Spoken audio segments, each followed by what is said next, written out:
l'invitation qu'on vous a envoyée, fait parvenir d'une façon ou d'une autre, sur le petit tract T3, dans votre dossier, on vous dit que déjà, on change de nom, on veut fêter un petit peu ça. C'est pas tout à fait anodin. On veut surtout marquer deux choses. D'une part, le fait qu'on adhère depuis maintenant 12 ans à la Fédération nationale qui s'appelle UNA. Et puis, si vous voulez, on est en permanence en recherche d'amélioration de l'accompagnement des personnes auxquelles qui sont fragilisées, si vous voulez. Et on veut promouvoir, disons, une façon encore meilleure de les accompagner. C'est un petit peu le rôle de M. Correct aujourd'hui parmi nous. Aujourd'hui, c'est très symbolique le fait d'être ici pour nous au niveau national, parce que on remarque tout de même au niveau de l'UNA un déficit d'image. Il y a 850 structures, mais toutes les structures ne s'appellent pas UNA. Donc, vous prenez les ADMR, ils sont beaucoup plus encore que 850, mais vous avez ADMR à tel endroit, etc. Ça se décline toujours sur la même appellation. Ce que vous avez choisi de faire ici, c'est un exemple très important qui peut faire avancer la reconnaissance de l'Union nationale. Vous avez pris de l'avance sur la politique de communication, mais je sais que vous avez des gens ici qui sont parfaitement au point. Mais vous voyez, UNA voudrait le décliner aussi en mettant ces trois mots dessous, qui ont été les termes du congrès cette année à Tours, c'est aider, accompagner, soigner.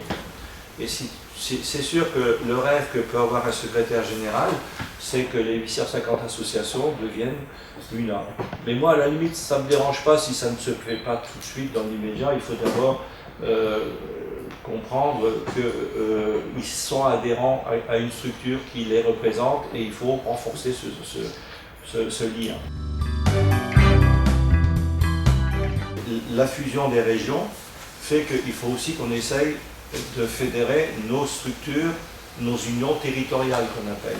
En fait, quand vous collez un petit peu aux régions, c'est parce que vous avez des liens aussi avec les conseillers régionaux.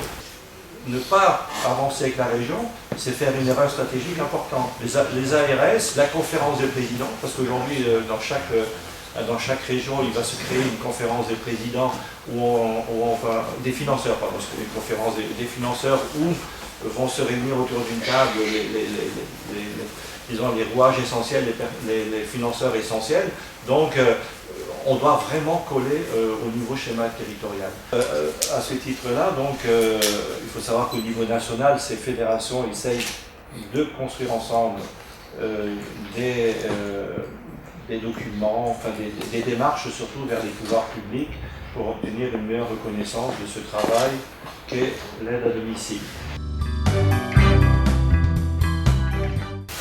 Alors, on a créé, donc, pour faire court et avancer donc des activités complémentaires, justement pour toujours avancer dans ce projet de vie, avec par exemple le transport accompagné, donc individualisé de la personne, qui permet donc de la conduire où elle veut, mais tout particulièrement vers les centres d'accueil de jour, donc pour les personnes atteintes de la maladie d'Alzheimer.